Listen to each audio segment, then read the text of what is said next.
अहमदाबाद में प्लेन हादसे में 265 लोगों की जान चली गई और अब इसको लेकर जांच शुरू की जा चुकी है। इस जांच में सबसे अहम साबित होगा वो ब्लैक बॉक्स जो कि बरामद किया जा चुका है। अब ब्लैक बॉक्स के जरिए हादसे की वजह साफ हो पाएगी। अहमदाबाद में विमान हादसा कैसे हुआ, क्यों हुआ और ऐसा क्या हो गया कि टेक ऑफ करते ही विमान चंद सेकंड में क्रैश हो गया, इसकी जांच अब शुरू हो चुकी है। अहमदाबाद प्लेन क्रैश के पीछे अलग अलग कयास लगाए जा रहे हैं, लेकिन हादसे की असल वजह सिर्फ ब्लैक बॉक्स की मदद से ही सामने आएगी। ब्लैक बॉक्स ही बताएगा कि आखिर हादसा क्यों हुआ और कैसे हुआ।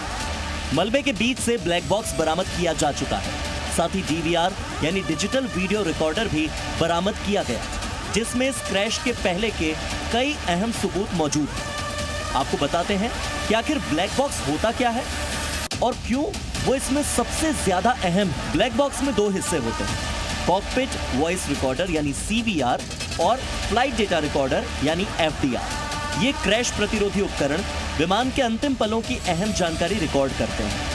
सीवीआर पायलट्स की बातचीत, रेडियो ट्रांसमिशन और कॉकपिट के अन्य ध्वनियों जैसे अलार्म या मैकेनिकल शोर को रिकॉर्ड करता है।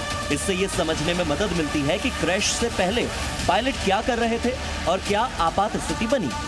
एफडीआर विमान के प्रदर्शन से संबंधित डेटा जैसे ऊंचाई, गति, इंजन, थ्रस्ट, फ्लैप सेटिंग और सिस्टम वार्निंग को रिकॉर्ड करता है।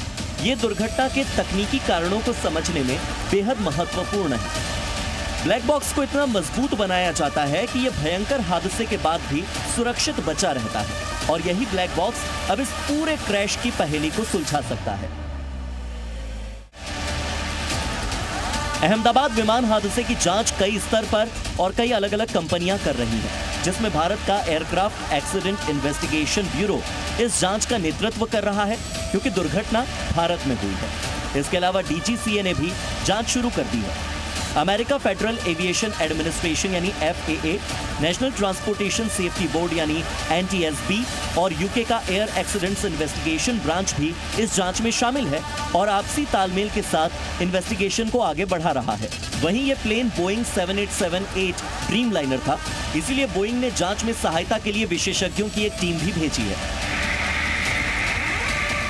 ब्रिटिश AAIB इस जांच में हिस्सा इसीलिए ले रहा है क्योंकि फ्लाइट में ब्रिटिश नागरिक भी सवार थे। वहीं दूसरी तरफ अमेरिका इस जांच में शामिल इसीलिए हो रहा है क्योंकि यह हादसा एक बोइंग विमान में हुआ जिसका निर्माण USA करता है।